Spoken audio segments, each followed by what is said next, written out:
Нацбанк подписал соглашение с Российско-Кыргызским фондом развития. Этот документ укрепит сотрудничество и усилит координацию действий для стимулирования экономического роста в стране.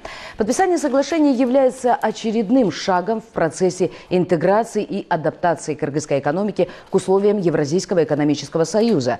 Ранее между двумя финансовыми институтами была достигнута договоренность о выделении фонду кредита на общую сумму 3 миллиарда сомов. На данный момент предоставлен уже 1 миллиард 680 миллионов сомов под залог долларовых ресурсов, которые распределены через банки и партнеры.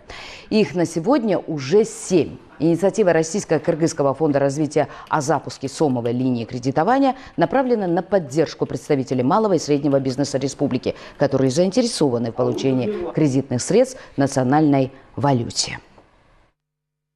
Взаимодействие с Национальным банком очень важно для Российско-Кыргызского фонда, потому что именно Национальный банк оказывает поддержку по обеспечению нас сомовыми ресурсами. Для наших отечественных производителей, которых мы поддерживаем, очень важно получать кредиты в сомах, именно для тех предпринимателей, которые ориентированы на внутренний рынок и свою выручку и доходы получают в сомах. Поскольку уставный капитал фонда сформирован в долларах, у нас нет собственных сомовых ресурсов, мы в этой части обращаемся за помощью и поддержкой к Национальному банку и ее получаем.